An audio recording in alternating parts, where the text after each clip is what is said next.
तुम्ही जर का लक्ष दिलं तर आपल्या आजूबाजूच्या बऱ्याचशा स्त्रिया, मग तुमची आई असेल, काकू असेल, मावशी असेल, यांनी स्वतःच्या शरीराचं डस्टबिन बनवलेलं आहे लिटरली.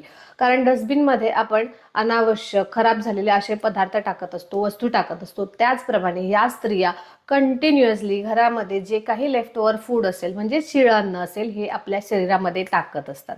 त्यांना असं वाटतं की हे अन्न आहे आणि हे अन्न वाया जाऊ नये, किंवा मग हे कचऱ्यात कसं टाकायचं, मग एक गिल्ट फॅक्टर येतो. आणि म्हणून बऱ्याचदा घरामध्ये जे काही अन्न शिळं राहिलेलं असेल ते त्यांच्या ताटामध्ये येतं आणि ताटातून त्यांच्या पोटामध्ये जातं. पण त्यांच्या एक गोष्ट खरंच लक्षात येत नाहीये की हे काही 10, 20, 50 रुपयाचं खाणं असेल, किंवा अन्न पदार्थ आहे म्हणून सुद्धा जरी त्या टाकत नसल्या, एका चांगल्या भावनेने जरी टाकत नसल्या, तरी ते त्यांच्या शरीरात जाऊन काही चांगलं काम करत नाहीये, तर तिथे ते आजार निर्माण करण्याचं काम करते. ज्या स्त्रिया रेग्युलरली असं शिळं अन्न खात असतात त्यांच्यामध्ये गॅसेस होणं, बद्धकोष्ठ होणं, ऍसिडिटी होणं, त्याचबरोबर स्किनवरती सुद्धा त्याचा इम्पॅक्ट होतो. कारण एक प्रकारे रक्तदृष्टी सुद्धा या शिळ्या अन्नातून होत असते आणि त्यामुळे वांग येणं, मॅलेस्मा येणं, काळपटपणा येणं चेहऱ्यावरती, किंवा कुठले तरी स्किन डिसऑर्डर्स होणं, इथंपर्यंत ह्या गोष्टी जाऊ शकतात.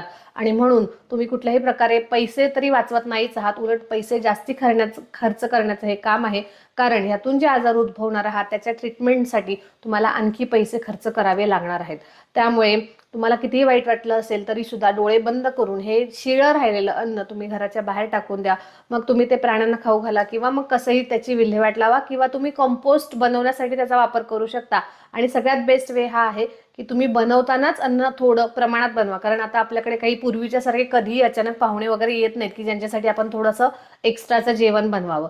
तर आपण जेवढे लोक घरातले आहेत त्यांच्यासाठी लिमिटेड असं जेवण बनवलं तर जास्तीत जास्त शिळं अन्न राहणार नाही, आणि मग तुम्हाला तो गिल्टही येणार नाही. आणि उलट 2 घास कमी अन्न खाल्ल्यामुळे सुद्धा घरातल्या सगळ्यांची हेल्थ चांगली राहणार आहे.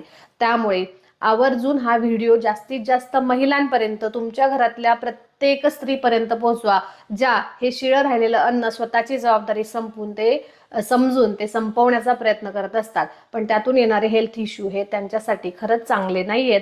आणि एक अवेअरनेस म्हणून हा व्हिडिओ जास्तीत जास्त लोकांपर्यंत नक्की शेअर करा. धन्यवाद.